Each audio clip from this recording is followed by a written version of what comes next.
Hey, it's Norm from Tested. Welcome to a special project built in Adam's shop. I'm joined by Wesley Fenlon. Hey, Wes was one of our writers. Now you work at PC Gamer. That's right. For a while, we've been working on an arcade cabinet. Started it, but needed some help finishing it. So what better way and what better place to finish it than in Adam's shop? This is a Tested project series, a new series running for the next couple of weeks, and it's brought to you by Tested Premium memberships. So thank the premium members who brought this video to us. So Wes, a couple months ago, we wanted to build a MAME cabinet, an arcade cabinet for our house. And the design we wanted to build was a cocktail cabinet. Yeah, an old 80s style pac-man machine, but we're gonna put a modern PC in it, run MAME on it so that we can run all sorts of games. And we wanted to make it a 4-player cabinet, not a 2-player cabinet. So we had to modify kind of the classic design that you would have for a sit-down pac-man machine. Yeah, as of about a year ago or a year and a half ago, there were companies that were making pre-built cabinets of various designs and custom-made cabinets that you could just buy, put in your own monitor, put in your own hardware. But one of the companies we looked at, actually, because of Superstorm Sandy, Hurricane Sandy knocked out their their warehouse, and as far as we know, they haven't gotten back on their feet, which really sucks. There's some other companies out there that will sell kits, but like the wood quality isn't that good. They're kind of expensive, and they weren't exactly what we wanted. And I was getting kind of particular with the way, like the kinds of buttons I wanted and the layouts and stuff like that. And it seemed like if we were going to try to customize it, we should just do it ourselves. So let's talk about how the design of this cabinet in particular came about. There were some blueprints you found online for old pac-man cabinets, but nothing specifically for what we wanted to do. Exactly. So on these arcade community forums, there are tons of people who've done their own custom designs, but the problem with those is most of them, they just post like bad photos of them that they took in 2002, and they're hosted on some old like GeoCities page or something. So we found the blueprints that somebody just made from a pac-man machine by really, really carefully measuring everything. And they got basically the original design perfect, and they had instructions on all the components you needed to build it, the kind of wood, the kind of like metal you would need for the panel, how to put it all together. But that was only for a 2-player thing. So we added like 4 inches to both the width and the length of it so that we could build an extra control panel that would go along the side for 2 other people to sit and play. So this is gonna be kind of the primary side where you play Street Fighter, any kind of like 2-player game versus game, and then the ends will still have that vertical orientation so you can play a classic game like Centipede, Pac-Man, anything like that. And that blueprint you referenced, as well as your designs, are all on Tested also, so you can check that out on our website if you want a detailed write-up for how the design of this cabinet came about. And then the buttons. So there are a lot of different control screens. So many different options for buttons. Games use different button layouts. You know, most games are like it's a 2 or a 4 button thing, but then you have Street Fighter and some other fighting games that use 6 buttons. So we decided for the front panel, we wanted to have 6 button layouts. Our side panels are only going to have 4 buttons so that you can play. You know, most old 80s games you only need a couple buttons, but you might want to play a 4-player game like X-Men or something like that. You want a few extra buttons for that.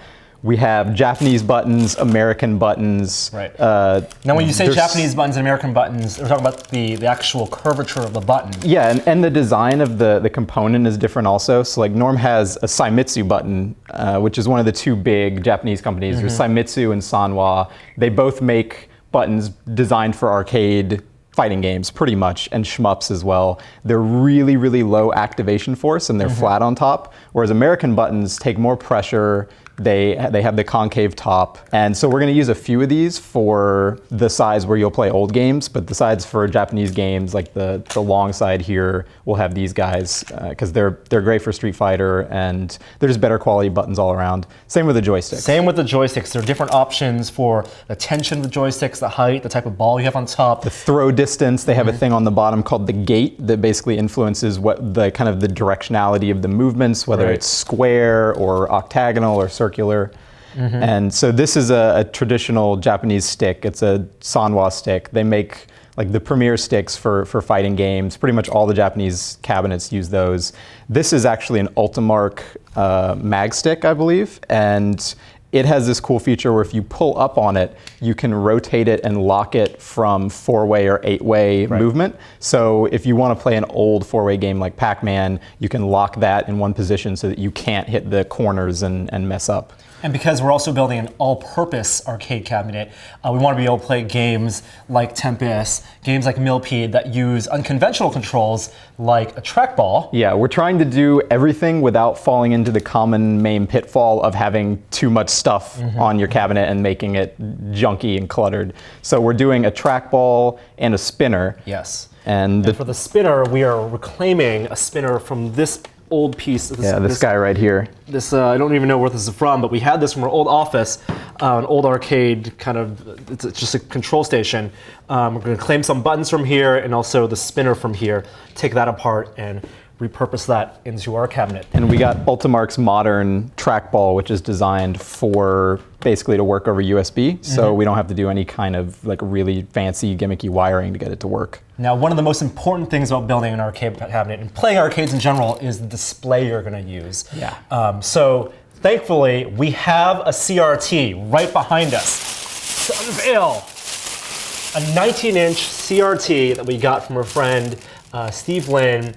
And we really wouldn't. Thank you, Steve. We really wouldn't be able to do this project without having a CRT. Now, people have built main cabinets and arcade cabinets with LCDs, and we'll be talking about that in future videos about the difference between a high-quality LCD and a CRT. But we really wanted to go with the kind of the original design. Yeah, and without Steve's help, we probably would have had to buy a monitor from the 80s that someone put on eBay. Color quality might not be good. There might be burn-in. They're really, really rare these days. It's hard to find a good one. Yeah, absolutely. So there's a lot more work to do. We have more woodworking. We've done some initial cuts.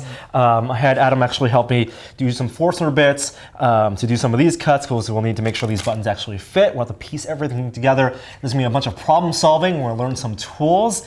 But we're going to hopefully at the end of this have a fully functioning arcade cabinet. Hopefully. Hopefully. Well, Wes, we have a lot of experience with the computers and the electronics, with building computers and arcade machines, but not with the actual woodworking. We are in Adam's shop. We want to respect that. I don't want to cut off any of our fingers. So we actually have some help. Adam's in Australia right now, but we've invited his friend, John Duncan. John, how you doing? Good. Good. John, you used to work with Adam at ILM. Yep, years ago. And you've collaborated with him on a bunch of projects on the stand for the Hellboy glove. Hellboy glove, the ZF-1s. And the ZF-1s, and you've worked in this shop before. John, you have your own fabrication company right now. I do. I own Argyle Workshop. Awesome. My partner, Martin. So we could not have found a better person to help us out with supervision and for guidance on building out this main cabinet. Right.